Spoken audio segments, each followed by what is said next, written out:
সবাইকে নীলাচল গীতা শিক্ষার পক্ষ থেকে আন্তরিক শুভেচ্ছা এবং অভিনন্দন, কৃষ্ণ প্রীতি জানাচ্ছি। আমরা আজকে শ্রীমদ্ ভাগবত গীতার দ্বিতীয় অধ্যায় সাংখ্য যোগের ৪৪ নং শ্লোক আমরা শিখব। তো এই ৪৪ নং শ্লোকে ভগবান শ্রীকৃষ্ণ কি বলেছেন মানব কল্যাণের জন্য সেটা আমরা জানব।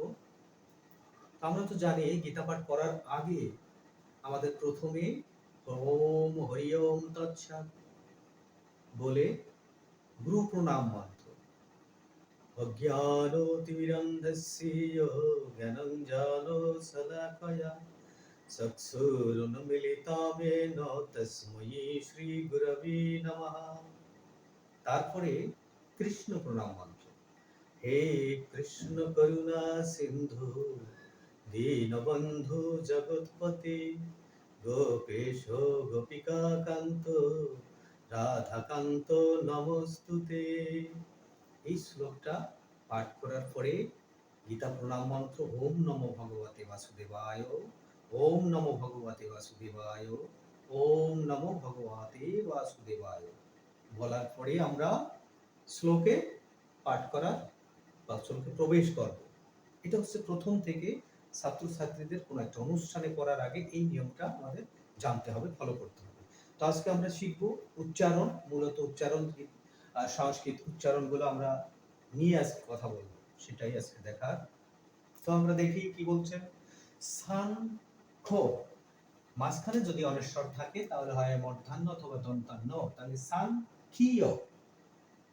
দ্বিতীয় অধ্যায় সাংখ্য যোগ, শ্লোক নং ৪৪।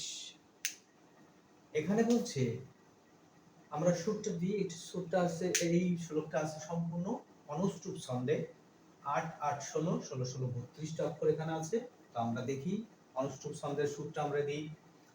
ভোগৈশ্বর্য প্রসক্তনম তয়পরিত চেতসম। আবার ভোগৈশ্বর্য প্রসক্তনম তয়পরিত চেতসম ব্যবসায়াত্মিকা বুদ্ধি সমাধুনা বিধীয়তে। এখানে আমরা ব্যাখ্যায় আসি, কোথায় কি উচ্চারিত হলো, কোন অক্ষরের পরিবর্তে সংস্কৃত কি বসলো। ভোগ এই, ওইকারে এই বলতে হবে।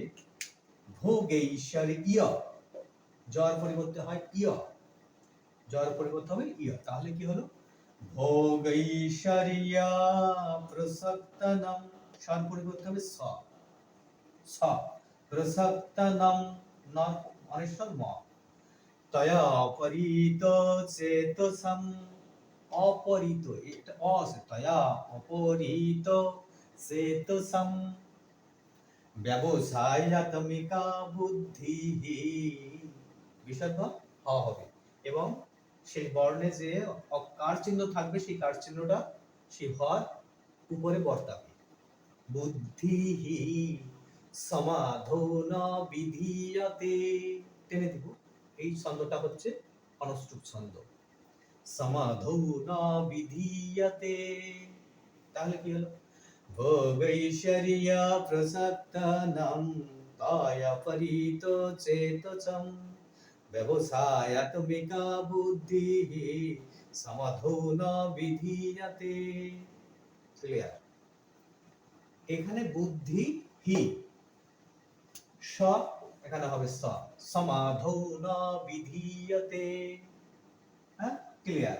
ব্যবসায় বিয়া ইয়া, বিয়া বসায়াত্মিকা বুদ্ধি সমাধনা বিধীয়তে। ভগবান শ্রীকৃষ্ণ বলছেন যে যারা ভোগ এবং ঐশ্বর্য সুখে একান্ত মত্ত, যেসব ব্যক্তি শুধুমাত্র ভোগ এবং ঐশ্বর্য নিয়ে ব্যস্ত, মানে টাকা টাকা সঞ্চয়, এই ভালো খাওয়া, জড়দেহকে দেওয়া, ভালো পড়া, কিছুকাল এই জড়দেহকে ভালো রাখা যায় কিন্তু আত্মা ভালো থাকে না, তার নানাবিধ সমস্যা থাকে, শান্তি কিন্তু সেখানে থাকে না। তো কিছুকাল জড়দেহটাকে ভালো রাখা যায় ভোগ ঐশ্বর্য দিয়ে। তাই বলছে ভোগ এবং ঐশ্বর্য সুখে যে সকল মূঢ় ব্যক্তিগণ আছেন তাদের বুদ্ধি সমাধিত, তাদের বুদ্ধি মৃত, তারা কখনো আমাকে স্মরণ করতে পারে না, সেই কথাটা বলছে। তাদের বুদ্ধি সমাধৌ ন বিধীয়তে।